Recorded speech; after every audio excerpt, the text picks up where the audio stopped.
Hi Bangla. वसुदेवसुतं देवं कंसचाणूरमर्दनं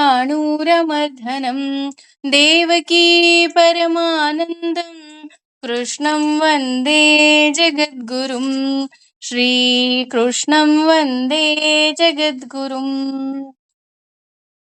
ಗೀತೆಯಲ್ಲಿ ಕೃಷ್ಣ ಧ್ಯಾನದ ಪ್ರಕ್ರಿಯೆಗಳನ್ನ ತಿಳಿಸ್ತಾ ಹೋಗ್ತಿದ್ದಾನೆ. ಹಾಗೆ ಅದರಲ್ಲಿ ಎಕ್ಸ್ಪೆಷಲಿ ನಮ್ಮ ಮನಸ್ಸು, ಅದನ್ನ ನಾವು ಹೇಗೆ ಆ ಭಗವಂತನ ಬಳಿಗೆ ಕರ್ಕೊಂಡ್ ಬರ್ಬೇಕು ಅಂದ್ರೆ, ಜಸ್ಟ್ ಲೈಕ್ ಮನಸ್ಸೇನಿದೆ ಅದು ಒಂದು ಮಗುವಿನ ಹಾಗೆ.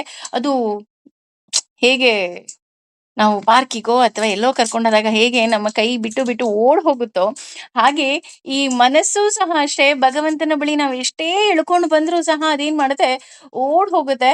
ಆದ್ರೆ ನಾವ್ ಅದನ್ನ ಬಿಡದೆ ಮತ್ತೆ ಮತ್ತೆ ಹಿಡಿದು ತರುವಂತಹ ಪ್ರಯತ್ನವನ್ನ ಖಂಡಿತವಾಗ್ಲೂ ಮಾಡ್ಬೇಕು. ಹಾಗೆ ಮನಸ್ಸಿನ ನಿಗ್ರಹ ಪ್ರಮುಖ.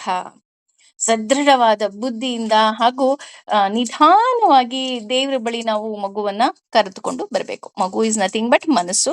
ಆ ಮನಸ್ಸನ್ನ ನಾವು ನಿಧಾನವಾಗಿ ದೇವರ ಬಳಿ ಕರ್ಕೊಂಡ್ ಬರ್ಬೇಕು. ಹಾಗೂ ದೇವರಲ್ಲಿ ಮನಸ್ಸನ್ನ ನಿಲ್ಲಿಸಿ, ಆ ಯಾರು ಧ್ಯಾನಾವಸ್ಥೆಯಲ್ಲಿ ಪರಿಪಕ್ವತೆಯನ್ನ ಪಡೆಯುವುದಿಲ್ಲ, ಅವರಿಗೆ ಮತ್ತೆ ಮತ್ತೆ ಏನಾಗ್ತಾ ಹೋಗುತ್ತೆ, ಈ ಜಗತ್ತಿನ ಕಡೆ ಅಂದ್ರೆ ಹೊರ ಜಗತ್ತಿನ ಕಡೆ ಮನಸ್ಸು ಎಳೆಯುತ್ತೆ.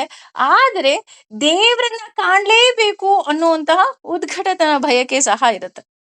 ಇಲ್ಲಿ ಯಾಕೆ ಉತ್ಕಟತನ ಬಯಕೆ ಅಂತ ಹೇಳ್ತಾ ಇದಾರೆ ಅಂತ ಅಂದ್ರೆ, ಒಂದ್ಸಲ ದೇವ್ರನ್ನ ನೋಡ್ಬೇಕು ಅಂತನೂ ಆಸೆ, ಆದರೆ ಈ ಹೊರ ಪ್ರಪಂಚದ ಆಸೆಗಳು ಬಿಡ್ತಾ ಇಲ್ಲ. ಹಾಗಾಗಿ ನಮ್ಮ ಮನಸ್ಸು ಏನಾಗ್ತದೆ, ಪದೇ ಪದೇ ಮತ್ತೆ ಅಲ್ಲಿಗೆ ಓಡ್ತಾ ಇದೆ. ಹಾಗೂ ದೇವ್ರನ್ನ ಕಾಣ್ಬೇಕು ಅನ್ನೋ ಬಯಕೆ ಸಹ ಅಷ್ಟೇ ಇದೆ. ಹಾಗಿರ್ಬೇಕಾದ್ರೆ ಆ ಪ್ರಯತ್ನದಲ್ಲಿ ಇರುವಂತಹ ವ್ಯಕ್ತಿಗಳು ಮನಸ್ಸು ಈ ರೀತಿ ಓಡಿ ಓಡಿ ಹೋಗುವಾಗ ಕೃಷ್ಣ ಹೇಳ್ತಾ ಹೋಗ್ತಾನೆ, ನೀನು ಹೇಗೆ ನಿನ್ನ ಮನಸ್ಸನ್ನ ಮತ್ತೆ ಹಿಡಿದು ತಗೊಂಡ್ಬರ್ಬೇಕು. ನೋಡಿ ಅಂದ್ರೆ, ಈಗ ಮಕ್ಳು ಸ್ಕೂಲಿಗೆ ಚಿಕ್ಕ ಮಕ್ಳು, ಪ್ರಾಣಿ ಮಕ್ಳು ಇರ್ತಾರಲ್ಲ, ಅವರು ಸ್ಕೂಲಿಗೆ ಹೋಗಕ್ ಅಳ್ತಾರ. ಅಯ್ಯೋ ಸ್ಕೂಲ್ಗೆ ಹೋಗಲ್ಲ ಅಂತ. ಅದಕ್ಕೋಸ್ಕರ ಈ ಅಂಗನವಾಡಿ ಮತ್ತೆ ಪ್ಲೇ ಹೋಮ್, ಎಸ್ಪೆಷಲಿ ನಾವು ಓದ್ಬೇಕಾರೆಲ್ಲ ಏನ್ ಮಾಡೋರು ಅಂದ್ರೆ, ಆ ಪ್ಲೇ ಹೋಮ್ ಅಲ್ಲಿ ಕೊನೆಗೆ ಇನ್ನೇನು ಮಗು ಮನೆಗೆ ಹೋಗುತ್ತೆ ಅನ್ಬೇಕಾದ್ರೆ ಒಂದು ಚಾಕ್ಲೇಟೋ ಬಿಸ್ಕೆಟೋ ಏನೋ ಒಂದ್ ಕೊಟ್ಟು ಕಳ್ಸೋರು. ಯಾಕೆ ಅಂದ್ರೆ ಆ ಚಾಕ್ಲೇಟ್ ಆಸೆಗಾದ್ರೂ ಮಗು ಬರ್ಲಿ ಅಂತ ಅಲ್ವಾ. ನಾನು ಅಂಗನವಾಡಿಗೆ ಹೋಗ್ಬೇಕು, ಅಂಗನವಾಡಿ ಅಲ್ಲ, ಶಿಶು ವಿಹಾರ ಅಂತಾನೂ ಕರೀತಾರೆ. ಅಲ್ಲಿಗೆ ಹೋಗ್ಬೇಕಾದ್ರೆ ನಾನಂತೂ ಆ ಮೂಮೆಂಟ್ ನ ಎಂಜಾಯ್ ಮಾಡಿದ್ದೀನಿ. ಐ ಹೋಪ್ ನೀವುಗಳು ಆ ಮೂಮೆಂಟ್ ನ ಎಂಜಾಯ್ ಮಾಡಿದೀರಾ ಅಂತ ಅನ್ಕೊಂತೀನಿ.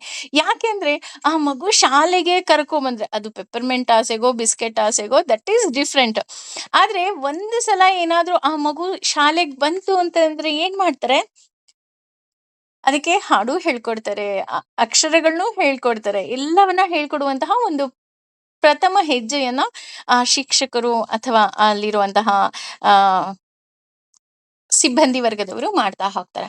ಅದೇ ರೀತಿ ಇಲ್ಲಿ ನಮ್ಮ ಮನಸ್ಸು ಅಷ್ಟೇ, ಓದ್ಬೇಕು ಅಂತನೂ ಆಸೆ, ಆದ್ರೆ ಮತ್ತೆ ಮಕ್ಳು ಓಡ್ ಹೋಗ್ತಾರಲ್ಲ ಆಟಕ್ಕೆ, ಆ ರೀತಿ ನಮ್ಮ ಮನಸ್ಸಿದೆ. ಅದಕ್ಕೆ ಕೃಷ್ಣ ಹೇಳ್ತಾ ಇದ್ದಾನೆ, ಆ ರೀತಿ ಮನಸ್ಸಿದ್ಯಾ, ಹಾಗಿದ್ರೆ ನೀನ್ ಏನ್ ಮಾಡ್ಬೇಕಪ್ಪ ಅಂತ ಅಂದ್ರೆ, ಆಕ್ಚುಲಿ ಶ್ಲೋಕದಲ್ಲಿ ಯಥೋ ಯಥೋ ಅಂತ ಇದೆ, ಆದ್ರೆ ಅದರ ಅರ್ಥ ನಾವು ವಿಭಜನೆ ಮಾಡಿದಾಗ ಯಥಃ ಯಥಃ ಅಂತ ಬರ್ತಾ ಹೋಗುತ್ತೆ. ಅಂದ್ರೆ ಎಲ್ಲೆಲ್ಲಿ ನಿಶ್ಚಲತಿ, ನಿಜವಾಗಿಯೂ ಉದ್ವಿಗ್ನವಾಗಿರುವುದು, ಮನಃ ಮನಸ್ಸು, ಚಂಚಲಂ ಚಂಚಲವಾದ, ಅಸ್ಥಿರಂ ಅಸ್ಥಿರವಾದ, ತತಃ ತತಃ.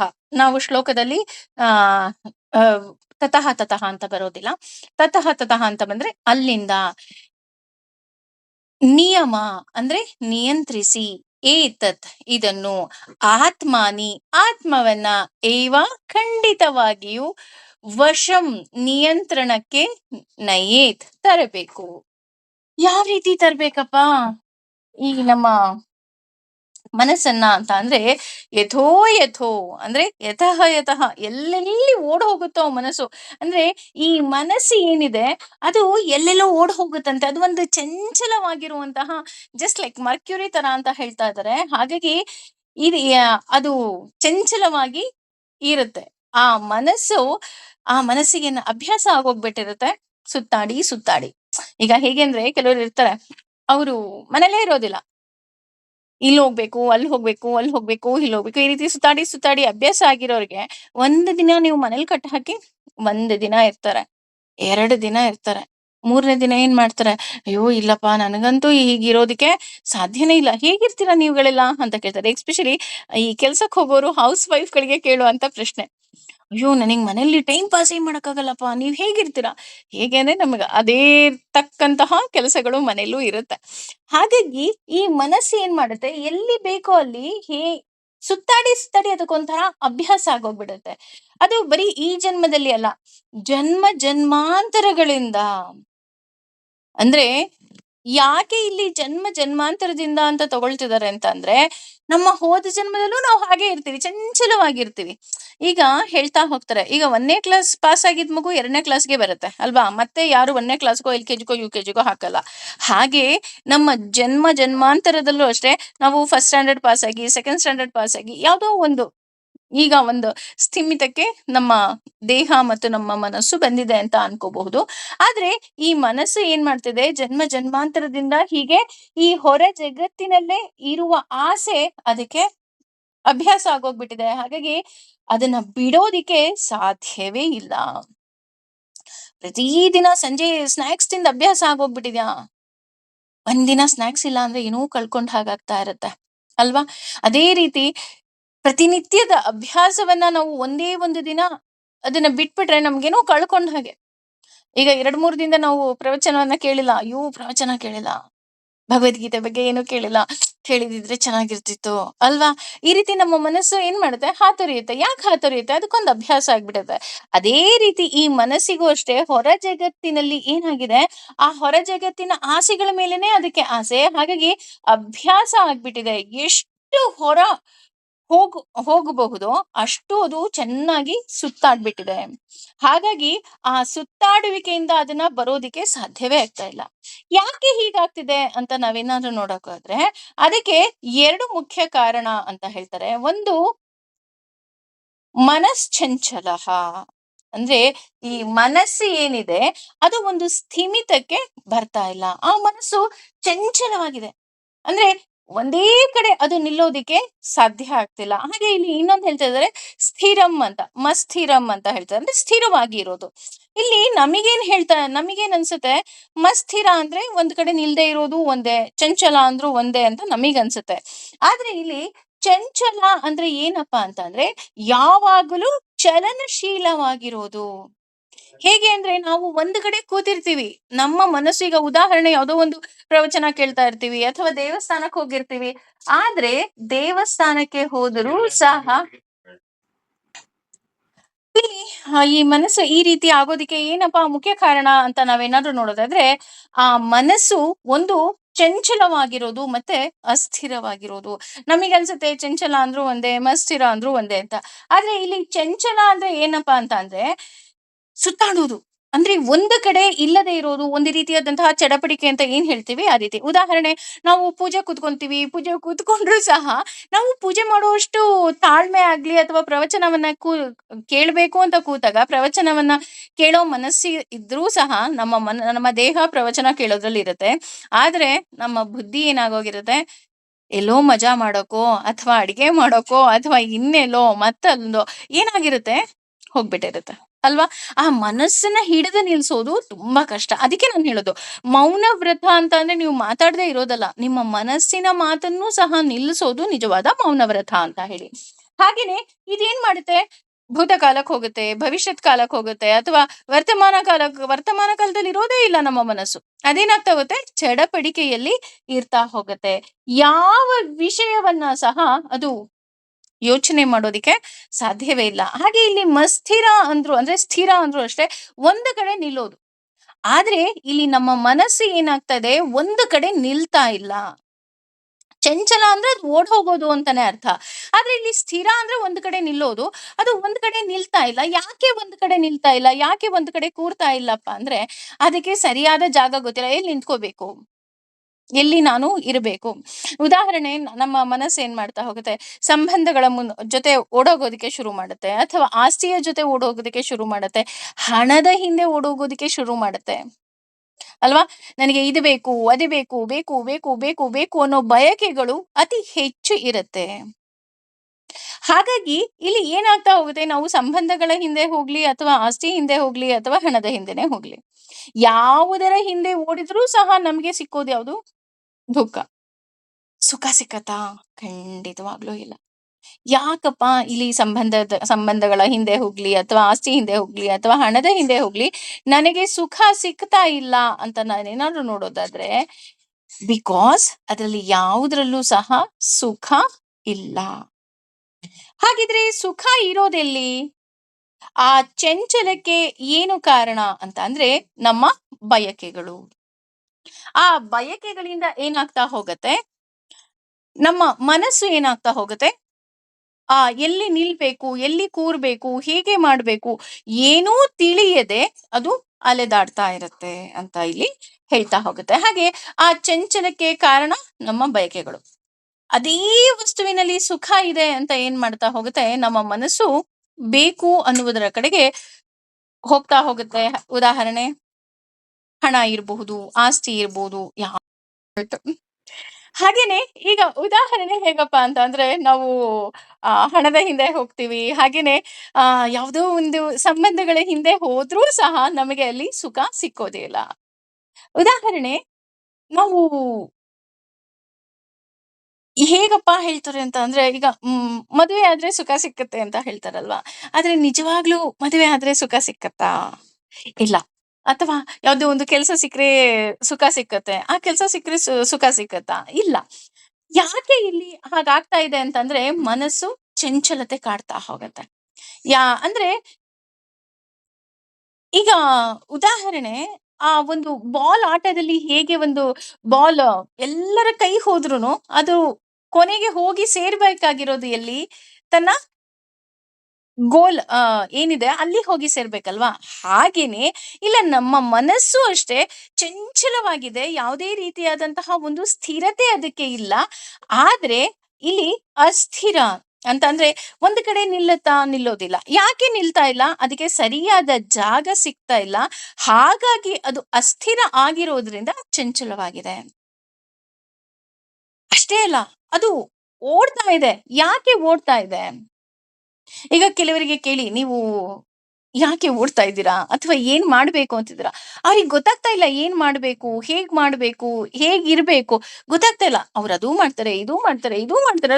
ಯಾಕೆ ಹಾಗಾಗ್ತಾ ಇದೆ? ಅವರಿಗೆ ಒಂದು ಗೋಲ್ ಇಲ್ಲ. ಯಾವುದೇ ಒಂದು ಒಬ್ಬ ವಿದ್ಯಾರ್ಥಿ ಆಗಿರ್ಬೋದು, ಒಬ್ಬ ಮನುಷ್ಯ ಆಗಿರ್ಬೋದು, ಎಲ್ಲಿಯವರೆಗೆ ಒಂದು ಗೋಲ್ ಅನ್ನೋದಿರೋದಿಲ್ಲ, ಒಂದು ಗುರಿ ಅನ್ನೋದಿರಲ್ಲ, ಒಂದು ಸ್ಥಿರತೆ ಅನ್ನೋದಿರೋದಿಲ್ಲ, ಅಲ್ಲಿಯವರೆಗೆ ಅದು ನಿರಂತರವಾಗಿ ಈ ರೀತಿ ನಮ್ಮ ಮನಸ್ಸು ಸಹ ಚಂಚಲವಾಗಿ ಇರತ್ತೆ. ಹಾಗೇನೆ ಇಲ್ಲಿ 2ನೇ ಲೈನಲ್ಲಿ ಹೇಳ್ತಾ ಇದ್ದಾರೆ, ತತಸ್ಥ ತತಸ್ಥೋ ತತ ಅಂದ್ರೆ ತತಃ ತತಃ. ಎಲ್ಲಿಂದ ಎಲ್ಲಿಯವರೆಗೆ ಈ ಮನಸ್ಸು ಎಲ್ಲೆಲ್ಲಿ ಅಲ್ದಾಡ್ತಾ ಹೋಗುತ್ತೋ ಅಲ್ಲಿಯವರೆಗೆ ಅದು ಎಲ್ಲಿ ಕೂರ್ಬೇಕು ಅಂತ ಆ ಮನಸ್ಸಿಗೆ ಗೊತ್ತಾಗೋದಿಲ್ಲ. ಯಾಕೆ ಈ ರೀತಿ ಆಗ್ತಿದೆ? ನನ್ನ ಹೊರ ಜಗತ್ತಿನ ಆಸೆಗಳು. ಈ ಕೆಲವ್ರು ಹೆಂಗಸರಿರ್ತಾರೆ, ದೇ ಆರ್ ಡೂಯಿಂಗ್ ಶಾಪಿಂಗ್. ಏನಕ್ಕೆ ಶಾಪಿಂಗ್ ಮಾಡ್ತಾರೆ? ಅವ್ರಿಗೆ ಏನ್ ಮಾಡ್ಬೇಕು ಅಂತ ಗೊತ್ತಿಲ್ಲ. ಕೆಲವ್ರು ಇರ್ತಾರೆ, ಅಂದ್ರೆ ಕೆಲವ್ರು ನಿಜವಾಗ್ಲೂ ಬೇಕು ಅಂತ ಶಾಪಿಂಗ್ ಮಾಡೋರು ಇದಾರೆ, ಇಲ್ಲ ಅಂತ ಹೇಳ್ತಾ ಇಲ್ಲ. ಬಟ್ ಕೆಲವ್ರಿಗೆ ತುಂಬಾ ಡಿಪ್ರೆಷನ್‌ಗೆ ಹೋದಾಗ ಅಥವಾ ತುಂಬಾ ಕೋಪ ಬಂದಾಗ, ತುಂಬಾ ಸಿಟ್ಟು ಬಂದಾಗ ಅವ್ರಿಗೆ ಶಾಪಿಂಗ್ ಮಾಡೋ ಹೆಂಗಸರು ಸಹ ಇದಾರೆ ಅನ್ಸುತ್ತೆ. ಯಾಕೆ ಶಾಪಿಂಗ್ ಮಾಡ್ತಾ ಇದ್ದಾರೆ ಅಂತ ಅಂದ್ರೆ, ಅವ್ರಿಗೆ ಏನ್ ಮಾಡ್ಬೇಕು ಅಂತ ಗೊತ್ತಿಲ್ಲ. ಸೊ ಟೈಮ್ ಪಾಸ್ ಅಲ್ವಾ? ಈ ರೀತಿ ನಾವು ಎಷ್ಟೋ ಜನ ಹೆಂಗಸರನ್ನ ನೋಡ್ತೀವಿ. ಹಾಗೇನೆ ಇಲ್ಲಿ ನಮ್ಮ ಮನಸ್ಸಿಗೆ ಏನ್ ಮಾಡ್ಬೇಕು ಅಂತ ಗೊತ್ತಾಗ್ತಾ ಇಲ್ಲ. ಎಲ್ಲಿ ಹೋಗಿ ಕೂರ್ಬೇಕು ಅಂತ ಗೊತ್ತಾಗ್ತಿಲ್ಲ. ಹಾಗಾಗಿ ಏನ್ ಮಾಡ್ತಾ ಇದೆ, ಅದು ಎಲ್ಲಾ ಕಡೆ ಸುತ್ತಾಡ್ತಾ ಇದೆ, ಅಲ್ದಾಡ್ತಾ ಇದೆ. ನಿಯಮನ ಅಂದ್ರೆ ಒಂದು ಕಂಟ್ರೋಲ್‌ಗೆ ಬರ್ತಾ ಇಲ್ಲ. ಈ ಹೈಪರ್ ಮಕ್ಳು ಅಂತ ಹೇಳ್ತೀವಲ್ವಾ? ಆ ರೀತಿ ನಮ್ಮ ಮನಸ್ಸು ಸಹ ಹೈಪರ್ ಮಕ್ಳ ಇದ್ದ ಹಾಗೆ ಆಡ್ತಾ ಇದ್ದಾರೆ. ಅದರ ಜೊತೆಗೆ ಆತ್ಮನ್ಯೇವ ವಶಂ ನಯೇತ್. ಅಂದ್ರೆ ಆತ್ಮ ಅಂದ್ರೆ ಇಲ್ಲಿ ಕೇವಲ ಆತ್ಮ ಅಲ್ಲ, ಅದು ಪರಮಾತ್ಮನಾಗಿದ್ದಾನೆ. ಆ ಪರಮಾತ್ಮನಲ್ಲಿ ನೆಲೆಸಬೇಕು ಅಂತ ಅದಕ್ಕೆ ಗೊತ್ತಾಗ್ತಾ ಇಲ್ಲ. ಈಗ ಗೊತ್ತಾಗಿದೆ, ವೈಕುಂಠದಲ್ಲಿ ಭಗವಂತ ಇದ್ದಾನೆ ಅಥವಾ ಭಗವಂತನೇ ನಮ್ಮ ಗುರಿ ಅಂತ ಗೊತ್ತಿದ್ರೂ ಸಹ ಕೆಲವೊಮ್ಮೆ ಏನ್ ಮಾಡ್ತೀವಿ ಅಂತಂದ್ರೆ, ಈಗ ಯಾವ್ದೋ ಒಂದು ಮನೆ ಅಡ್ರೆಸ್, ಈಗ ಫಾರ್ ಎಕ್ಸಾಂಪಲ್ KHP ಕಾಲೋನಿಲಿ ಇದೆ ಅಂತ ಅನ್ಕೊಳ್ಳೋಣ. ಸುತ್ತುತ್ತಾ ಇದೀವಿ. ಯಾಕೆ ಸುತ್ತುತ್ತಾ ಇದೀವಿ? ನಮ್ಗೆ ಅವ್ರ ಮನೆ ಅಡ್ರೆಸ್ ಸಿಗ್ತಾ ಇಲ್ಲ. ಆದ್ರೆ ಒನ್ಸ್ ಅವ್ರ ಅಡ್ರೆಸ್ ಸಿಕ್ತಿದ್ದ ಹಾಗೆ ಎಷ್ಟು ನಿರಾಳವಾಗ್ಬಿಡ್ತೀವಲ್ವಾ? ಅದೇ ರೀತಿ ಇಲ್ಲ ನಮ್ಮ ಮನಸ್ಸು ಅಷ್ಟೇ ಆತ್ಮ ಅಂದ್ರೆ ಪರಮಾತ್ಮನಲ್ಲಿ ನೆಲೆಸ್ಬೇಕು. ಅಂದ್ರೆ ಆಗ ನಮಗೇನಾಗ್ತಾ ಹೋಗುತ್ತೆ ಅಂದ್ರೆ ಸುಖ ಸಿಗ್ತಾ ಹೋಗುತ್ತೆ. ಆ ಸುಖ ನಮಗೆ ಯಾವಾಗ ಸಿಕ್ಕುತ್ತೋ ಆಗ ನಮಗೆ ಗೊತ್ತಾಗತ್ತೆ ಈ ಮನಸ್ಸಿನ ಚಡಪಡಿಕೆ ಏನು ಅಂತ. ಅಂದ್ರೆ ನಾನ್ ಎಷ್ಟು ಸುತ್ತಾಡ್ದೆ ಗೊತ್ತಾ ನಿಮ್ ಮನೆ ಅಡ್ರೆಸ್ ಹುಡ್ಕಕ್ಕೆ ಅಂತ ಹೇಳ್ತೀವಲ್ವಾ? ಆ ರೀತಿ. ಅಂದ್ರೆ ನಾವು ಸುತ್ತಾಡಿದೀವಿ. We knew that pain. ನಮ್ಮ ಮನಸ್ಸು ಎಲ್ಲೆಲ್ಲೋ ಹುಡುಕ್ತಾ ಇತ್ತು. ಏನನ್ನ ಹುಡುಕ್ತಾ ಇತ್ತು? ನನ್ನ ಮನಸ್ಸನ್ನ ಎಲ್ಲಿ ಸ್ಥಿರಗೊಳಿಸ್ಬೇಕು ಅಂತ ಅದಕ್ಕೆ ಗೊತ್ತಿರ್ಲಿಲ್ಲ. ಹಾಗಾಗಿ ಅದು ಹಾಗಾಗಿತ್ತು. ಆದ್ರೆ ಈಗ ಆ ಮನಸ್ಸಿಗೆ ಗೊತ್ತಾಗಿದೆ ನಾನು ಎಲ್ಲಿ ಹೋಗಿ ಸೇರ್ಬೇಕು ಅಂತ. ಅದಕ್ಕೆ ಹೇಳ್ತಾ ಹೋಗ್ತಾರೆ ಪ್ರತಿನಿತ್ಯ ನಾವು ಹೇಳ್ತಿದ್ದ ಹಾಗೆ ಅಥವಾ ನಮ್ಮ ಮನಸ್ಸಿಗೆ ನಾವು ಹೇಳ್ಬೇಕಂತೆ, ನೋಡು ಆ ನಿಜವಾದ ಸುಖ ಇರೋದು ಕೇವಲ ಪರಮಾತ್ಮನಲ್ಲಿ ಮಾತ್ರ. ಈ ಕೆಲವು ತುಂಟ ಮಕ್ಳಿರ್ತಾರೆ, ಹೇಳಿದ ಮಾತು ಕೇಳೋದಿಲ್ಲ. ಎಸ್ಪೆಷಲಿ ಒಂದು ಟೀನೇಜ್ ಮಕ್ಕಳು ಅಂತ ಅನ್ಕೊಳ್ಳೋಣ. ನಾವು ಅವ್ರಿಗೆ ಕುಗುರ್ಗಿಸ್ಬಿಟ್ಟು ಹೇಳ್ತೀವಿ ಅಲ್ವಾ, ನೋಡು ಕಂದ, ನೀನು ಈ ಕೋರ್ಸ್ ಮಾಡಿದ್ರೆ ನೀನು ಇಲ್ಲಿ ಹೋಗಿ ಸೇರ್ತೀಯಾ, ಅಥವಾ ಈ ರೀತಿ ಇದ್ರೆ ನಿನ್ಗೆ ಈ ರೀತಿಯಾದ ಬೆಲೆಗಳು ಸಿಕ್ಕತ್ತೆ. ಹೇಗೆ ನಾವು ಹೆಜ್ಜೆ ಹೆಜ್ಜೆಗೆ ಹೇಳ್ತಾ ಹೋಗ್ತೀವಿ, ಹಾಗೇನೆ ನಾವು ಮಕ್ಳಿಗೆ ಯಾರಿಗೋ ಹೇಳೋದಲ್ಲ, ನಮ್ಮ ಮನಸ್ಸಿಗೆ ಕರೆದು ಬಿಟ್ಟು ಹೇಳ್ಬೇಕು, ನೋಡು ನಿಜವಾದ ಸ್ಥಿರತೆ ಅನ್ನೋದೆಲ್ಲಿದೆ ಅದು ಕೇವಲ ಭಗವಂತನಲ್ಲಿದೆ. ಹಾಗಾಗಿ ಭಗವಂತನಿಗೆ ಆತ್ಮ ಅಂತ ಹೇಳ್ತಾರೆ. ಯಾಕೆ ಅಂದ್ರೆ ಆ ಆತ್ಮಕ್ಕೆ ಪಾಪದ ಲೇಪ ಇಲ್ಲ. ಅಷ್ಟೇ ಅಲ್ಲ, ಅದು ಸಂಪೂರ್ಣ ಸುಖಮಯವಾಗಿರತ್ತೆ. ಈ ಹೊರ ಜಗತ್ತಿನಿಂದ ನಮ್ಗೆ ಏನೆಲ್ಲ ಸುಖಗಳು ಸಿಗ್ತಾ ಇದೆ, ದಟ್ ಈಸ್ ಟೆಂಪರರಿ. ಅದಕ್ಕೆಲ್ಲವುದಕ್ಕೂ ದುಃಖದ ಲೇಪ ಇದೆ. ಆದರೆ ನಾನು ಈಗ ನನ್ನ ಭಗವಂತನನ್ನ ಕಂಡಾಗ ನನಗೆ ಏನು ಸುಖ ಸಿಕ್ಕತ್ತೆ, ಅದು ದಟ್ ಈಸ್ ಅ ಪರ್ಮನೆಂಟ್. ಇದು ಬಾಡಿಗೆ ಮನೆ ಅಲ್ಲ ಪುಟ, ಇದು ಸ್ವಂತ ಮನೆ ಅಂತ ಹೇಗ್ ಹೇಳ್ತೀವಿ, ಹಾಗೆ ನಮ್ಮ ಮನಸ್ಸಿಗೆ ನಾವು ಹೇಳ್ಬೇಕು, ಭಗವಂತನಲ್ಲಿ ನೀನು ನೆಲೆಸು.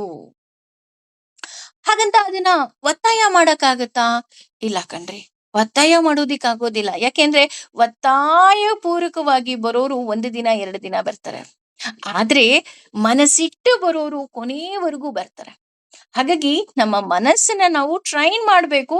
ನೀನು ಬಾ. ಹೇಗೆ ಬಾ? ಭಗವಂತನಲ್ಲಿ ನೆಲೆಸುವಂತೆ ಬಾ ಅಂತ ನಾವು ಹೇಳ್ಬೇಕು. ಯಾಕೆ ಅಂದ್ರೆ ಅವನಿರೋ ಜಾಗ ಏನಿದೆ, ನಾವು ಅಲ್ಲಿ ಒಂದೇ ಒಂದು ಸಾರಿ ಹೋದ್ರೆ ಆಗ ನಮ್ಗೆ ಏನು ಖುಷಿ ಸಿಕ್ಕತ್ತೆ, ಸಂತೋಷ ಸಿಕ್ಕತ್ತೆ, ದಟ್ ಈಸ್ ಪರ್ಮನೆಂಟ್ ಅಲ್ವಾ? ಉದಾಹರಣೆ ಇದು ಯಾವ ರೀತಿ ಎಕ್ಸಾಂಪಲ್ ಕೊಡ್ತಾ ಇದಾರಪ್ಪ ಅಂದ್ರೆ, ನಮ್ಗೆ ಹಶುವಾದಾಗ ಮನೇಲಿ ಏನು ಇಲ್ಲ. ಓಕೆ, ಅಲ್ಲೆಲ್ಲೋ ನಾನೇನೋ ತಿಂಡಿ ಇಟ್ಟಿದ್ದೆ, ನಾನ್ ತಿನ್ಬೇಕು ಅಂತ ಹೋಗಿ ಬಾಕ್ಸ್ ತೆಗಿತೀವಿ. ಅಲ್ಲಿ ನೋಡಿದ್ರೆ ಸ್ವಲ್ಪನೇ ಇರುತ್ತೆ. ಅಯ್ಯೋ ಎಷ್ಟೊಂದಿತ್ತು, ಯಾರೋ ತಿನ್ಬಿಟ್ಟಿದ್ದಾರೆ ಮನೆಯಲ್ಲಿ ಅಂತ ಏನ್ ಮಾಡ್ತೀವಿ, ಓಕೆ ಅದನ್ನ ತಿಂತೀವಿ. ನಮಗ್ ಸಮಾಧಾನ ಆಗುತ್ತಾ? ಇಲ್ಲ. ಇನ್ನೊಂದ್ ಬಾಕ್ಸ್ ಹುಡುಕ್ತಿವಿ, ಇನ್ನೊಂದ್ ಸ್ವಲ್ಪ ತಿಂತೀವಿ, ಸಮಾಧಾನ ಆಗಲ್ಲ. ಇನ್ನೊಂದ್ ಸ್ವಲ್ಪ, ಕೊನೆಗೆ ಅಮ್ಮ ಕರೆದ್ಬಿಟ್ಟು ಬಾಯ್ಲಿ, ನೀನ್ ಏನೇನೋ ತಿಂತಾಳೆ ಅಂತ ಬೈದ್ಬಿಟ್ಟು ಅಮ್ಮ ಹೊಟ್ಟೆ ತುಂಬಾ ನಮ್ಮ ಫೇವ್ರೇಟ್ ಫುಡ್ ನ ಮಾಡಿ ಹಾಕಿದ ತಕ್ಷಣ ಹಬ್ಬಾ ಎಷ್ಟು ಖುಷಿ ಆಯ್ತು ಗೊತ್ತಾ ಅಂತ ನಾವ್ ಹೇಗ್ ಹೇಳ್ತೀವಿ ಅಲ್ವಾ? ಹಾಗೆ ಇದಕ್ಕೆ ಉದಾಹರಣೆ ಆಗಿ ತಗೋಬೇಕು ಅಂದ್ರೆ ಭೀಮ ಅಂದ ತಕ್ಷಣ ನಮ್ಮೆಲ್ಲರಿಗೂ ಗೊತ್ತು, ಅವನು ಭೋಜನ ಪ್ರಿಯ ಅಲ್ವಾ? ಎಷ್ಟು ತಿಂತಾ ಇರ್ತಾನಪ್ಪ ಅಂತ ಅಂದ್ರೆ, ಅರಮನೆಯಲ್ಲಿ ಅಷ್ಟೋ ಸಿಬ್ಬಂದಿಗೆ ಏನೆಲ್ಲ ಅಡಿಗೆ ಮಾಡಿರ್ತಾರೆ ಅಷ್ಟನ್ನು ಭೀಮ ಒಬ್ನೇ ತಿಂತಾ ಇದ್ದಂತೆ. ಅವನಿಗೆ ಸಮಾಧಾನನೇ ಆಗ್ತಾ ಇಲ್ವಂತೆ. ಇನ್ನೂ ಬೇಕು ಅಂತಾನೆ ಅಂತಿದ್ನಂತೆ. ಭೀಮ ಯಾವಾಗ ಊಟ ನಿಲ್ಲಿಸ್ತಾ ಇದ್ದಂತೆ ಗೊತ್ತಾ? ಪ್ರತಿನಿತ್ಯ ಕುಂತಿ ಯಾವಾಗ ಮೊದಲ ತುತ್ತು ತಿನ್ನಿಸ್ತಾಳೆ, ತಿನ್ಸಿದ ತಕ್ಷಣ, ಮೊದಲ ತುತ್ತಲ್ಲ, ಕ್ಷಮೆ ಇರ್ಲಿ, ಕೊನೆ ತುತ್ತು ಅಂದ್ರೆ ಯಾವಾಗ ಕುಂತಿ ತಿನ್ಸಿದ ತಕ್ಷಣ ಅಮ್ಮ ಹೊಟ್ಟೆ ತುಂಬ್ತಮ್ಮ ಅಂತ ಅಂತಿದ್ಲಂತೆ. ಅಂದ್ರೆ ಆ ಒಂದು ತುತ್ತಲ್ಲಿ ಹೊಟ್ಟೆ ತುಂಬುವಷ್ಟು ಜಾಗ ಇತ್ತಾ? ಇಲ್ಲ. ಅಲ್ಲಿ ಮನಸ್ಸು ತೃಪ್ತಿ ಆಗ್ತಾ ಇತ್ತು. ಮನಸ್ಸು ತೃಪ್ತಿ ಆದ ತಕ್ಷಣ ಹೊಟ್ಟೆ ತುಂಬ್ತಾ ಇತ್ತು ಅಲ್ವಾ? ಬೇಕಾದ್ರೆ ನೀವು ಉದಾಹರಣೆ ನಿಮಗ್ ನೀವೇ ಯೋಚನೆ ಮಾಡ್ಕೊಳ್ಳಿ. ನೀವು ಸಂತೋಷದಲ್ಲಿದ್ದಾಗ ಸ್ವಲ್ಪ ಊಟ ಮಾಡಿದ್ರೆ ಸಾಕಪ್ಪ ಅನ್ಸುತ್ತೆ. ಅದೇ ಬೇಜಾರಲ್ಲಿದ್ದಾಗ ನೀವ್ ಎಷ್ಟು ತಿಂತೀರಾ ಅಂತಾನೆ ನಿಮಗ್ ಗೊತ್ತಾಗೋದಿಲ್ಲ. ಹಾಗೇನೆ ಇಲ್ಲಿ ನಮ್ಮ ಮನಸ್ಸು ಒಂದೇ ಒಂದು ಸಾರಿ ಭಗವಂತನಲ್ಲಿ ಹೋಗಿ ಸೇರಿದ ತಕ್ಷಣ ನಮಗೆ ಆ ಖುಷಿ ಸಿಗ್ತಾ ಹೋಗುತ್ತೆ. ಅದನ್ನ ನಾವು ಬಲವಂತವಾಗಿ ಕರೆತರಬಾರದು. ಅದನ್ನ ತಿಳಿದು ಮತ್ತು ಅದಕ್ಕೆ ತಿಳಿಸಿ ಕರೆತರಬೇಕು. ಇಲ್ಲ ನೋಡು, ನೀನ್ ನನ್ನ ಮನಸ್ಸೇ ಬಾ, ನಾನು ಭಗವಂತನಲ್ಲಿ ನೆಲೆಸ್ಬೇಕು ಅಂತ. ಅದೇ ರೀತಿ ಈ ಹಿಂದೆ ಕೃಷ್ಣ ಕಳೆದ ತರಗತಿಯಲ್ಲಿ ನಾವು ಹೇಳ್ತಿದ್ವಿ ಶನೈ ಕ್ಷಣೈ ಅಂತ. ಅಂದ್ರೆ ಹೇಗೆ ಆಗುತ್ತೆ ಇದು? ಒಂದು ದಿನದಲ್ಲಿ ಆಗ್ಬಿಡತ್ತಾ? ಇಲ್ಲ ರೀ, ನಿಧಾನವಾಗಿ ಅಲ್ವಾ? ಭಗವದ್ಗೀತೆಯಲ್ಲಿ 700 ಶ್ಲೋಕ ಇದೆ. 700 ಶ್ಲೋಕನು ಒಂದೇ ದಿನ ಅರ್ಥ ಮಾಡ್ಕೊಂಡ್ಬಿಟ್ಯಾ? ಇಲ್ಲ. ನಿಧಾನಕ್ಕೆ ಒಂದಿನ 1 ಶ್ಲೋಕ, ಒಂದಿನ 2 ಶ್ಲೋಕ, ಒಂದಿನ 3 ಶ್ಲೋಕ, ಈ ರೀತಿ ಹೆಜ್ಜೆ ಹೆಜ್ಜೆಗೆ ನಾವು ಹೇಗೆ ತಿಳ್ಕೊಂಡು ನಾವು ನಮ್ಮ ಜೀವನವನ್ನ ಟ್ಯೂನ್ ಮಾಡ್ಕೊಳ್ತಾ ಇದೀವಿ, ಹಾಗೆ ನನ್ನ ಮನಸ್ಸು ಸಹ ಕೃಷ್ಣ ಹೇಳಿದ ಹಾಗೆ ಶನೈ ಶನೈ ಅಂದ್ರೆ ನಿಧಾನವಾಗಿ, ಹಂತ ಹಂತವಾಗಿ ನನ್ನ ಮನಸ್ಸಿಗೆ ನಾನು ಹೇಳಬೇಕು, ಬಾ ಭಗವಂತನ ಬಳಿ ಬಾ, ಆಗ ನೀನು ಖುಷಿಯಾಗಿರ್ತೀಯ ಅಂತ. ಆಗ ಮನಸ್ಸು ನಿಧಾನವಾಗಿ ಬರ್ತಾ ಹೋಗುತ್ತೆ. ಇಲ್ಲ ಅಂದ್ರೆ ಏನ್ ಮಾಡತ್ತೆ? ಕಪಟ ಮಾಡೋದಿಕ್ಕೆ ಶುರು ಮಾಡುತ್ತೆ. ನಾವು ನಮ್ಮ ಮಕ್ಕಳಿಗೆ ಹೀಗೇ ಇರ್ಬೇಕು ಅಂತ ಸ್ಟ್ರಿಕ್ಟ್ ಮಾಡಿದ ತಕ್ಷಣ ಏನ್ ಮಾಡತ್ತಾರೆ, ನಮ್ ಹತ್ರ ಅವರು ಸುಳ್ಳು ಹೇಳೋದಿಕ್ಕೆ ಶುರು ಮಾಡ್ತಾರೆ ಅಲ್ವಾ? ಇಲ್ಲಿ ಸಾಕಷ್ಟು ತಾಯಂದ್ರಿಗೆ ಆ ಎಕ್ಸ್ಪೀರಿಯನ್ಸ್ ಆಗಿರುತ್ತೆ. ಅದೇ ನೀವು ಫ್ರೆಂಡ್ ತರ ಇದ್ರೆ they will tell everything with you. ಅದೇ ರೀತಿ ನಮ್ಮ ಮನಸ್ಸು ಸಹ ಹಾಗೆ ಮಾಡುತ್ತೆ. ಇಲ್ಲ ಹೀಗೆ ಮಾಡ್ಬೇಕು ಅಂದ್ರೆ, ಈಗ ನೀನ್ ಪೂಜೆ ಮಾಡ್ಲೇಬೇಕು ಅಂದ್ರೆ ಏನ್ ಮಾಡ್ತಾರೆ? ಹೊಸ ಬಟ್ಟೆ ಹಾಕೊಂತಾರೆ, ಬರ್ತಾರೆ, ಕೂತ್ಕೊಂತಾರೆ. ಅವ್ರ ದೇಹ ಅಲ್ಲಿರುತ್ತೆ, ಅವ್ರ ಮನಸ್ಸಿರುತ್ತಾ? ಇರೋದಿಲ್ಲ. ಆದ್ರೆ ನಾನು ನಿಧಾನಕ್ಕೆ ಕರೆ ತಂದಾಗ ಅದು ನನ್ನ ದೇಹದ ಜೊತೆ ನನ್ನ ಮನಸ್ಸು ಸಹ ಪೂಜೆಗಾಗಿ ಕೂತಿರತ್ತೆ. ಹಾಗೆ ದೇವ್ರು ಅಂತ ಅಂದ್ರೆ ATM ಮಿಷಿನ್ ಅಲ್ಲ ಅಲ್ವಾ? ನಮ್ಮ ಎಲ್ಲ ಬಯಕೆಗಳನ್ನ ಪೂರೈಸುವಂತಹ ಮಿಷಿನ್ ಅಲ್ಲ ದೇವ್ರು. ಹಾಗಿದ್ರೆ ದೇವ್ರು ಏನು? ದೇವರು ನಮಗೆ ಎಲ್ಲವನ್ನ ಕರುಣಿಸುವಂತಹ ಕರುಣಾಮೂರ್ತಿಯಾಗಿದ್ದಾನೆ. ಅವನೇ ಕರುಣಿಸ್ತಾನೆ, ಎಲ್ಲವನ್ನ ಕರುಣಿಸ್ತಾನೆ. ಆದ್ರೆ ನಮಗೆ ಏನು ಒಳ್ಳೇದು, ಯಾವುದು ಒಳಿತು, ಅದು ನಮಗೆ ಕೊಡ್ತಾ ಹೋಗ್ತಾನೆ. ಕೆಲವರು ಇರ್ತಾರೆ, ನಾವೆಲ್ಲರೂ ಸಹ ಭಸ್ಮಾಸುರನ ಹಾಗೆ ಅಂತ ಹೇಳ್ತಾ ಹೋಗ್ತಾರೆ. ಯಾಕೆ ನಮ್ಮನ್ನ ಇಲ್ಲಿ ಭಸ್ಮಾಸುರನ ಹಾಗೆ ಅಂತ ಹೇಳ್ತಾರೆ ಅಂತ ಅಂದ್ರೆ, ದೇವ್ರು ನಮಗ್ ಬೇಕು ಯಾವುದಕ್ಕೆ? ವರ ಕೊಡೋದಿಕ್ಕೆ ಅಷ್ಟೇ. ಹಾಗಾಗ್ಬಾರ್ದು. ಅಂದ್ರೆ ದೇವರು ನಾವು ಕೇವಲ ವರವನ್ನ ನನಗ್ ಮನೆ ಬೇಕು, ನನಗ್ ಮಕ್ಳು ಬೇಕು, ಅಥವಾ ನನ್ ಮಗುಗ್ ಒಳ್ಳೆ ಮದ್ವೆ ಆಗ್ಬೇಕು, ಒಳ್ಳೆ ಸೊಸೆ ಬೇಕು, ಇದಕ್ಕಷ್ಟೇ ಅಲ್ಲ ದೇವ್ರು. ದೇವರ ವಶಕ್ಕೆ ಅಂದ್ರೆ ಆ ಭಗವಂತನ ವಶಕ್ಕೆ ನನ್ನ ಮನಸ್ಸನ್ನ ಕೊಟ್ಟಾಗ ಏನಾಗತ್ತೆ? ಕೊಡ್ಲಿಲ್ಲ ಅಂದ್ರೆ ಏನಾಗತ್ತೆ? ಕೊಡ್ಲಿಲ್ಲ ಅಂದ್ರೆ ನಮ್ಮೆಲ್ರಿಗೂ ಗೊತ್ತು, ನಾವು ಖುಷಿಯಾಗಿರೋದಕ್ಕೆ ಸಾಧ್ಯವೇ ಇಲ್ಲ ಅಲ್ವಾ? ಹಾಗಿದ್ರೆ ದೇವ್ರ ವಶಕ್ಕೆ ನಮ್ಮ ಮನಸ್ಸನ್ನ ಕೊಟ್ಬಿಡ್ಬೋದಾ? ಕೊಟ್ರೆ ಏನಾಗತ್ತಪ್ಪ ಅನ್ನೋದನ್ನ 27ನೇ ಶ್ಲೋಕದಲ್ಲಿ ಕೃಷ್ಣ ಹೇಳ್ತಾ ಇದ್ದಾನೆ. ಪ್ರಶಾಂತ ಅಂದ್ರೆ ಶಾಂತಯುತವಾದ ಕೃಷ್ಣನ ಪಾದ ಕಮಲಗಳ ಮೇಲೆ ಸ್ಥಾಪಿತವಾದ ಮನಸಂ ಅಂದ್ರೆ ಮನಸ್ಸುಳ್ಳ, ಹೀ ಖಂಡಿತವಾಗಿಯೂ, ಏವಂ ಈ ಭೋಗಿನಾಂ ಯೋಗಿನಾಂ ಯೋಗಿಯನ್ನು, ಸುಖಂ ಸುಖವು, ಉತ್ತಮಂ ಉತ್ತಮವಾದ, ಉಪೈತಿ ಹೊಂದಿರುವುದು, ಶಾಂತರಸಂ ರಜೋಗುಣ ಶಾಂತವಾದ, ಬ್ರಹ್ಮ ಭೂತಾನ್ ಅಂದ್ರೆ ಪರ ಪ ಪರಮಾತ್ಮನನ್ನ ಗುರುತಿಸುವಂತಹ ಅಂದ್ರೆ ಮೋಕ್ಷವನ್ನ ಪಡೆಯುವಂತಹ ಅಂತ ಅರ್ಥ ಹೇಳ್ತಾ ಹೋಗ್ತಾರೆ. ಕಲ್ಮಶಂ ಅಂದ್ರೆ ಪೂರ್ವದ ಎಲ್ಲ ಪಾಪ ಕರ್ಮಗಳಿಂದ ನಮಗೆ ಮುಕ್ತವಾದ ಅನ್ನುವ ಅರ್ಥ ಬರ್ತಾ ಹೋಗುತ್ತೆ. ಅಂದ್ರೆ ದೇವರ ಕೈಗೆ ಮನಸ್ಸು ಕೊಡೋದು ಅಂದ್ರೆ ಏನು ಹಾಗಿದ್ರೆ? ಅಂದ್ರೆ ಎಲ್ಲೋ ನಮ್ ಮನ್ಸು ಸಿಕ್ಕುತ್ತೆ, ಆ ಮನ್ಸನ್ನ ಕೊಟ್ಬಿಡ್ತೀವ? ಈಗ ಮಕ್ಳನ್ನ ಸ್ಕೂಲಿಗೆ ಕರ್ಕೊಂಡು ಹೋಗಿ ಮೇಡಮ್ ತಗೊಳ್ಳಿ ಈ ಮಗುನ ಅಂತ ಹೇಳಿ ನಾವು ಬಂದ್ಬಿಡ್ತೀವಲ್ಲ, ಆ ರೀತಿನಾ? ಯಾವ ರೀತಿ ಮನ್ಸನ್ನ ದೇವರಿಗೆ ಕೊಡೋದು ಅಂತ ಅಂದ್ರೆ, ಅರ್ಜುನ ಹೇಗೆ ಭಗವಂತನಲ್ಲಿ ಸಂಪೂರ್ಣ ಶರಣಾದ, ಆ ರೀತಿ ನಾವು ಶರಣಾಗ್ತಾ ಹೋಗ್ಬೇಕಾಗತ್ತೆ. ಅಂದ್ರೆ ಈ ನಮ್ಮ ದೇಹ ಅನ್ನೋ ರಥವನ್ನ ನಾವು ನಮ್ಮ ಭಗವಂತನಿಗೆ ಕೊಟ್ಬಿಡ್ಬೇಕು. ನೀನೇ ಸಾರಥಿ ಕಣಪ್ಪ, ನಮ್ಮ ಇಂದ್ರಿಯಗಳೇ ಕುದುರೆಗಳು, ಇದನ್ನ ನೀನು ಹತೋಟಿಗೆ ತರೋ ಜವಾಬ್ದಾರಿ ನಿಂದು, ಇದನ್ನ ಕಂಟ್ರೋಲ್ ಮಾಡೋ ಜವಾಬ್ದಾರಿ ನಿಂದು.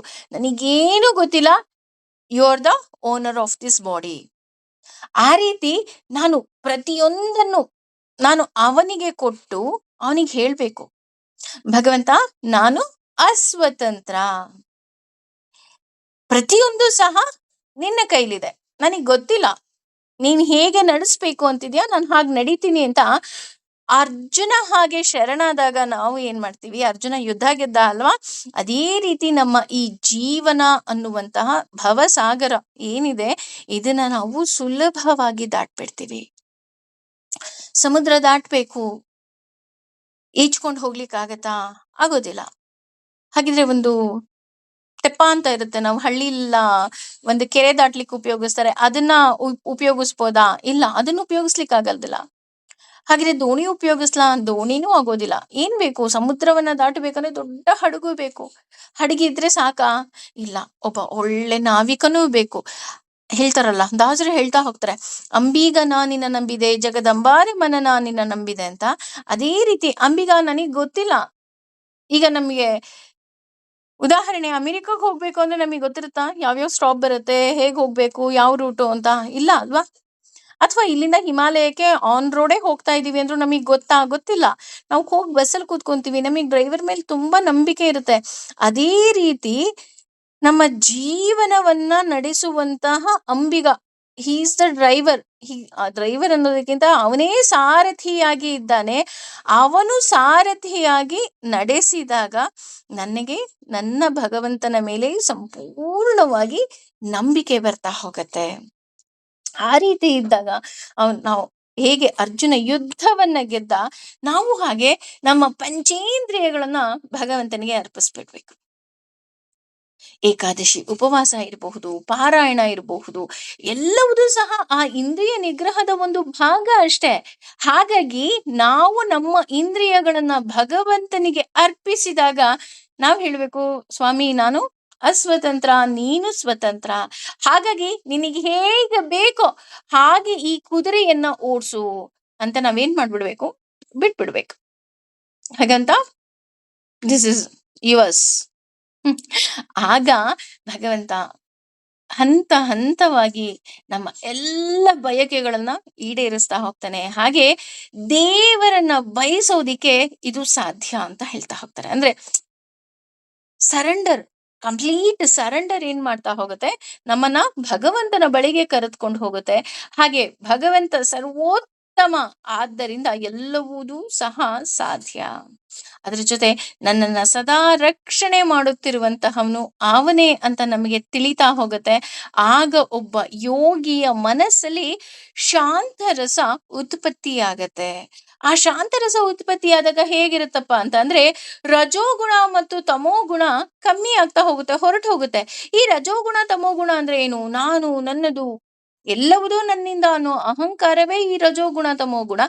ಅದು ಹೋದಾಗ ಏನಾಗುತ್ತಪ್ಪ ಅಂತ ನಾವೇನ ನೋಡೋದಾದ್ರೆ, ಯಾವಾಗ ಅದು ಹೋಗುತ್ತೆ ಅವನಿಗೆ ಗೊತ್ತಾಗತ್ತೆ ನಾನು ಅಸ್ವತಂತ್ರ, ಭಗವಂತ ಸ್ವತಂತ್ರ.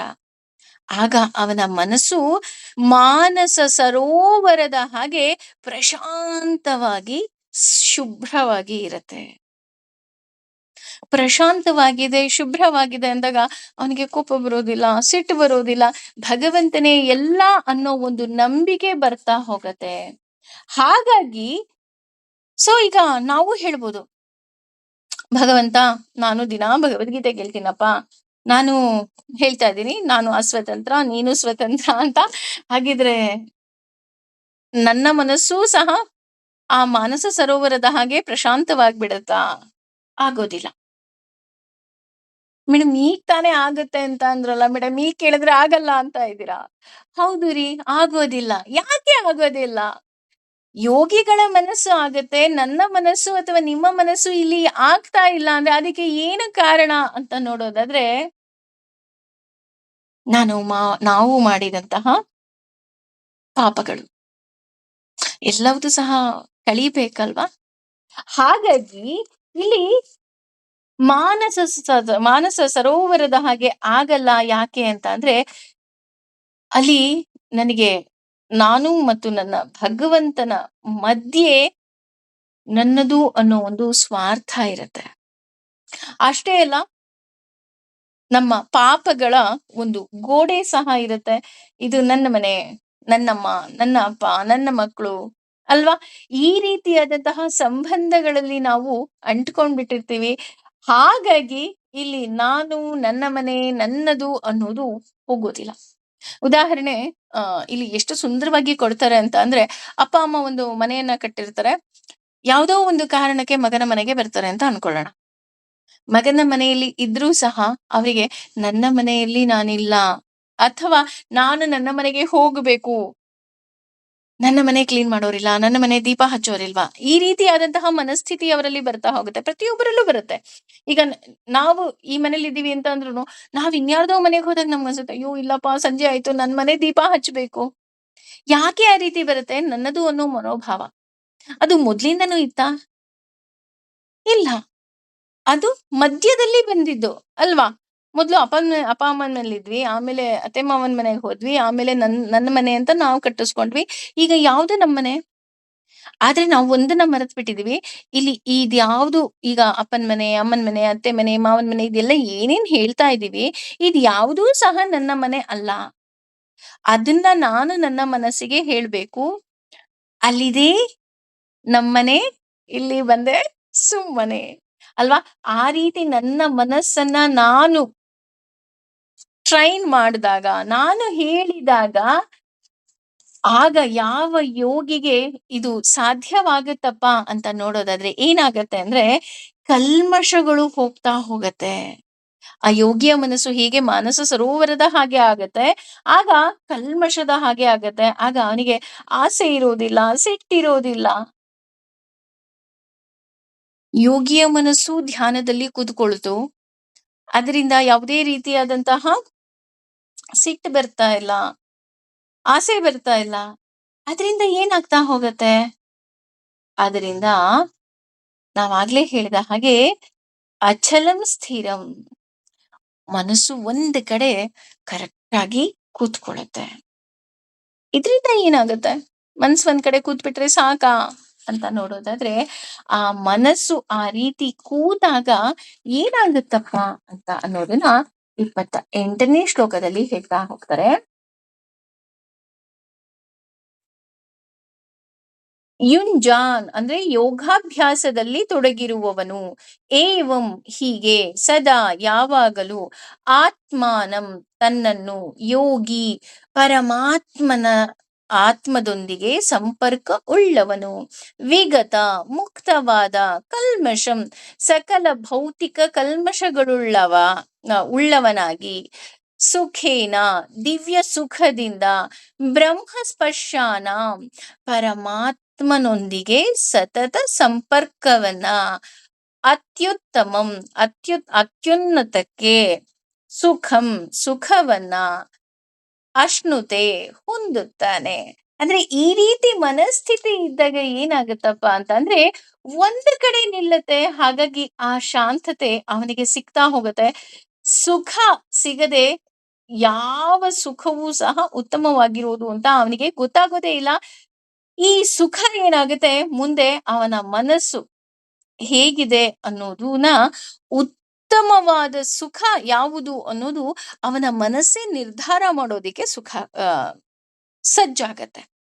ಅಂದ್ರೆ ಬಾಹ್ಯ ಪ್ರಪಂಚದಿಂದ ಯಾವ ಸುಖ ಸಿಗ್ತಾ ಇದೆ, ಅಥವಾ ಆಂತರಿಕ ಸುಖದಿಂದ, ಅಥವಾ ಆಂತರಿಕವಾಗಿ ನಾನು ನನ್ನ ಭಗವಂತನನ್ನ ನೋಡಿದ್ರಿಂದ ನನಗೆ ಯಾವ ರೀತಿ ಸುಖ ಸಿಗ್ತಾ ಇದೆ ಅಂತ ಅವನೇ ಕಂಪೇರ್ ಮಾಡ್ಕೊಳ್ಳೋದಿಕ್ಕೆ ಶುರು ಮಾಡ್ತಾನೆ. ಉದಾಹರಣೆ, ನಾವು ಒಂದು ಸಲ ಯಾವುದೋ ಅಂಗಡಿನಲ್ಲಿ ನಾವು ಏನೋ ಒಂದು ಸೀರೆ ತಗೊಂಡ್ವಿ ಅಂತ ಅನ್ಕೊಳ್ಳೋಣ. ಅಥವಾ ಇನ್ನೊಂದು ಅಂಗಡಿಗೆ ಹೋಗಿ ಇನ್ನೊಂದು ಸೀರೆ ತಗೊಳ್ತೀವಿ. ಆ ರೀತಿ ಸೀರೆ ತಗೊಂಡಾಗ ವಿ ಸ್ಟಾರ್ಟ್ ಕಂಪೇರಿಂಗ್ ಅಲ್ವಾ? ಅಯ್ಯೋ! ಇಲ್ಲ, ಈ ಅಂಗಡಿನಲ್ಲಿ ಕ್ವಾಲಿಟಿ ಚೆನ್ನಾಗಿದೆ, ಈ ಅಂಗಡಿನಲ್ಲಿ ಬೆಲೆ ಕಮ್ಮಿ ಇದೆ. ನಮಿಗ್ ಗೊತ್ತಾಗುತ್ತೆ ಅಲ್ವಾ? ಅದೇ ರೀತಿ ನಮ್ಮ ಮನಸ್ಸಿಗೂ ಗೊತ್ತಾಗುತ್ತೆ, ನಾನು ಹೊರ ಪ್ರಪಂಚದಲ್ಲಿ ಯಾವ ರೀತಿ ಸುಖವನ್ನ ನಾನು ಗಳಿಸ್ತಾ ಇದ್ದೀನಿ, ಅದು ನಿಜವಾದ ಸುಖ ಅಲ್ಲ. ನಾನು ಆಂತರಿಕವಾಗಿ ನನ್ನ ಭಗವಂತನನ್ನ ನೋಡಿದಾಗ ನನಗೆ ಯಾವ ಸುಖ ಸಿಕ್ತೋ ಅದು ನಿಜವಾದ ಸುಖ ಅಂತ ಅವನಿಗೆ ಗೊತ್ತಾಗ್ತಾ ಹೋಗುತ್ತೆ. ಹಾಗಾಗಿ ಉತ್ತಮವಾದ ಸುಖ ಅಂತ ಯಾವುದಾದ್ರೂ ಇದ್ರೆ ಅದು ನಾನು ನನ್ನ ಭಗವಂತನನ್ನ ಕಂಡಿರುವುದು. ಅದಕ್ಕೆ ಇಲ್ಲಿ ಹೇಳ್ತಾ ಹೋಗ್ತಾರೆ, ಈ ಸುಖ ಪರಿಪೂರ್ಣವಾಗಿರುವುದು. ಯಾವ ಸುಖ ಪರಿಪೂರ್ಣವಾಗಿರೋದು? ಯಾವಾಗ ನಾನು ನನ್ನ ಭಗವಂತನನ್ನ ಕಂಡಾಗ ನಾನು ಅನುಭವಿಸಿದ್ನಲ್ಲ, ಅದು ಪೂರ್ಣತೆಯನ್ನ ಹೊಂದಿದೆ. ಆದ್ರೆ ನನ್ನ ಈ ಹೊರ ಜಗತ್ತಿನಿಂದ ನನಗೆ ಯಾವ ಸುಖ ಸಿಗ್ತಾ ಇದೆ, ಅದು ಪೂರ್ಣತೆಯನ್ನ ಹೊಂದಿಲ್ಲ. ಅದು ಅಪೂರ್ಣ. ಇಲ್ಲಿ ಯಾಕೆ ನಮಗೆ ಹೊರ ಜಗತ್ತಿನಿಂದ ಸಿಗ್ತಾ ಇರೋದು ಅಥವಾ ಬೇರೆಯವರಿಂದ ಸಿಗ್ತಾ ಇರೋ ಸುಖ ಅಪೂರ್ಣ ಅಂತ ಅನ್ಸತ್ತಪ್ಪ ಅಂತ ಅಂದ್ರೆ, ನಾವೆಲ್ಲರೂ ಅಪೂರ್ಣರೇ ಅಲ್ವಾ? ನೋ ಒನ್ ಇಸ್ ಪರ್ಫೆಕ್ಟ್ ಅಥವಾ ನೋ ಒನ್ ಇಸ್ ಕಂಪ್ಲೀಟ್. ಅದೇ ರೀತಿ ಇಲ್ಲಿ ಭಗವಂತ ಒಬ್ಬನೇ ಪರಿಪೂರ್ಣ. ಆದ್ದರಿಂದ ಅವನಿಂದ ನಮಗೆ ಯಾವ ಸುಖ ಸಿಗ್ತಾ ಇದೆ, ಅದು ಪರಿಪೂರ್ಣವಾದಂತಹ ಸುಖವಾಗಿದೆ. ಅಷ್ಟೇ ಅಲ್ಲ, ಇಲ್ಲಿ 2ನೇ ಸಾಲಲ್ಲಿ ಹೇಳ್ತಾ ಇದ್ದಾರೆ, ಬ್ರಹ್ಮಭೂತ್ವಂ. ಇಲ್ಲಿ ಬ್ರಹ್ಮ ಅಂತ ಅಂದ್ರೆ ಜ್ಞಾನ, ಬ್ರಹ್ಮ ಅಂದ್ರೆ ವೇದ, ಬ್ರಹ್ಮ ಅಂದ್ರೆ ಪರಿಪೂರ್ಣತೆ. ಬ್ರಹ್ಮ ಅಂದ್ರಲೂ ಸಹ ಭಗವಂತ ನಾರಾಯಣ ಅನ್ನುವಂತಹ ಅರ್ಥವೇ ಬರ್ತಾ ಹೋಗತ್ತೆ. ಬ್ರಹ್ಮಣ್ಯೋ ಬ್ರಹ್ಮಕೃತ್ ಬ್ರಹ್ಮ ಬ್ರಹ್ಮ ಬ್ರಹ್ಮ ವಿವರ್ಧನಃ ಬ್ರಹ್ಮವಿದ್ ಬ್ರಾಹ್ಮಣೋ ಬ್ರಹ್ಮಿ ಅಲ್ವಾ? ವಿಷ್ಣು ಸಹಸ್ರನಾಮದಲ್ಲಿ ನಾವು ಹೇಳ್ತಾ ಹೋಗ್ತೀವಿ, ಪ್ರತಿಯೊಂದರಲ್ಲೂ ಸಹ ಬ್ರಹ್ಮ ಅಂದ್ರೆ ಚತುರ್ಮುಖ ಬ್ರಹ್ಮನ ಬಗ್ಗೆ ನಾವಿಲ್ಲಿ ಮಾತಾಡ್ತಿಲ್ಲ. ವೇದಗಳ ಬಗ್ಗೆ, ವೇದ ಸಾರಗಳ ಬಗ್ಗೆ, ಪ್ರತಿಯೊಂದು ಜ್ಞಾನವನ್ನ ಪರಿಪೂರ್ಣವಾಗಿ ತಿಳಿದಿರುವಂತಹ ಭಗವಂತನ ಬಗ್ಗೆ ನಾವಿಲ್ಲಿ ಮಾತಾಡ್ತಾ ಇದ್ದೀವಿ. ಅಂತಹ ಭಗವಂತ ದೇವರನ್ನ ಕಾಣಬೇಕು ಅನ್ನುವಂತಹ ಒಂದು ಅಚಲವಾದ ನಂಬಿಕೆ ಏನಾಗ್ತಾ ಹೋಗತ್ತೆ, ಒಂದು ಆ ಮನಸ್ಸನ್ನ ಸ್ಥಿರವಾಗಿ ನಿಲ್ಲಿಸುವಲ್ಲಿ ಅದು ನಮಗೆ ಸಹಕಾರವನ್ನ ಮಾಡ್ತಾ ಹೋಗುತ್ತೆ. ಹಾಗಾಗಿ ಯೋಗಿ ಅಂತ ನಾವೇನಾದ್ರು ತೆಗೆದುಕೊಂಡ್ರೆ, ಇಲ್ಲಿ ಗುರಿ ಇರುವವನು, ಅವನಿಗೆ ಯಾವ ರೀತಿ ಗುರಿ ಇದೆ? ನಾನು ದೇವರು ಬೇಕು, ದೇವರೇ ಒಬ್ಬನೇ ಬೇಕು ಅಂತ. ಆದ್ರೆ ದೇವರನ್ನ ಕಾಣೋದಿಕ್ಕೆ ಸಾಧ್ಯ ಆಗೋದಿಲ್ಲ. ಯಾಕೆ ಅಂತ ಅಂದ್ರೆ, ನಮ್ಮ ಪಾಪಗಳ ಬುತ್ತಿ. ಅಂದ್ರೆ ಯೋಗಿಗೆ ಸಾಧ್ಯ, ಆದ್ರೆ ನಮ್ಮಿಂದ ಸಾಧ್ಯ ಆಗ್ತಿಲ್ಲ. ಯಾಕೆ ಅಂತ ಅಂದ್ರೆ, ನಮ್ಮ ಪಾಪಗಳ ಬುತ್ತಿ ಏನಿದೆ, ನಾವೇನ್ ತಗೊಂಬಂದಿದ್ದೀವಿ ಬ್ಯಾಗೇಜ್, ಅದು ತುಂಬಾ ದೊಡ್ಡಕ್ಕಿದೆ. ಅದು ಹೇಗಿದೆಯಪ್ಪ ಅಂತ ಅಂದ್ರೆ, ನಮ್ಮ ಮತ್ತು ಭಗವಂತನ ನಡುವೆ ಒಂದು ದೊಡ್ಡ ಗೋಡೆಯ ಹಾಗಿದೆ. ಈಗ ನಮ್ಮನೆಗೂ ಪಕ್ಕದ ಮನೆಗೂ ಮಾತು ಕೇಳುತ್ತೆ, ಆದ್ರೆ ಒಬ್ರಿಗೊಬ್ರು ನೋಡಕ್ ಆಗೋದಿಲ್ಲ. ಯಾಕೆ? ಮಧ್ಯ ಕಾಂಪೌಂಡ್ ಇದೆ, ಗೋಡೆ ಇದೆ, ಅದು ನನ್ಗಿಂತ ಎತ್ತರಕ್ಕಿದೆ ಕಾಂಪೌಂಡು, ಕಾಣಿಸ್ತಾ ಇಲ್ಲ. ಆಗ ಏನ್ ಮಾಡ್ಬೇಕು? ಆ ಗೋಡೆಯನ್ನ ಕೆಡವಿದಾಗ ಮಾತ್ರ ನಾವು ಅವರನ್ನ ನೋಡೋದಿಕ್ಕೆ ಸಾಧ್ಯ ಅಲ್ವಾ? ಹಾಗೇನೆ ಇಲ್ಲಿ ಒಬ್ಬ ಯೋಗಿಯಾದವನಿಗೆ ಭಗವಂತ ಕಾಣಿಸ್ತಾ ಇದ್ದಾನೆ ಅಂದ್ರೆ, ಅವನ ಪಾಪಗಳ ಗೋಡೆ ಏನಿದೆ ಅದು ಬಿದ್ದು ಹೋಗ್ತಾ ಇದೆ. ಹಾಗಾಗಿ ಅವನಿಗೆ ಭಗವಂತ ಸಂಪೂರ್ಣವಾಗಿ ಕಾಣಿಸ್ತಾ ಇದ್ದಾನೆ. ಇದರಿಂದ ಏನಾಗ್ತಾ ಇದೆ? ಬ್ರಹ್ಮಸ್ಪರ್ಶಂ. ಭಗವಂತ ಕಾಣಿಸ್ತಾ ಇದ್ದಾನೆ ಅವನಿಗೆ. ಹೇಗ್ ಕಾಣಿಸ್ತಾ ಇದ್ದಾನೆ? ಅವನ ಎದುರುಗಡೆ ಕಾಣಿಸ್ತಾ ಇದ್ದಾನ? ಹೊರಗಣ್ಣಿನಿಂದ ನೋಡ್ತಾ ಇದ್ದಾನ? ಸ್ಪರ್ಶಂ ಅಂದ ತಕ್ಷಣ ನಮಗ್ ಅನ್ಸುತ್ತೆ, ಅಯ್ಯೋ ನಾನು ನನ್ನ ಭಗವಂತನನ್ನ ಮುಟ್ಬಿಟ್ಟೆ. ಹೇಗ್ ಮುಟ್ಟಿದ್ರಿ? ನಾನು ನೀವು ಶೇಕ್ ಹ್ಯಾಂಡ್ ಮಾಡ್ತೀವಿ, ಮಾಡಿದಾಗ ಹೇಗೆ ನಿಮ್ಗೆ ಸ್ಪರ್ಶ ಆಯ್ತೋ ಆ ರೀತಿ ನಿಮ್ಗೆ ಸ್ಪರ್ಶ ಆಯ್ತಾ? ಆಗ್ಲಿಲ್ಲ. ನೋಡ್ತಾ ಇದೀವಿ, ನಾನು ನೀವು ನೋಡೋ ಹಾಗೆ ನೋಡ್ತಾ ಇದೀವಾ? ಇಲ್ಲ. ಯಾವುದರಿಂದ ನೋಡ್ತಾ ಇದೀವಿ? ಬ್ರಹ್ಮಸ್ಪರ್ಶಂ. ಜ್ಞಾನದಿಂದ ನಾನು ನನ್ನ ಭಗವಂತನನ್ನ ನೋಡ್ತಾ ಇದ್ದೀನಿ.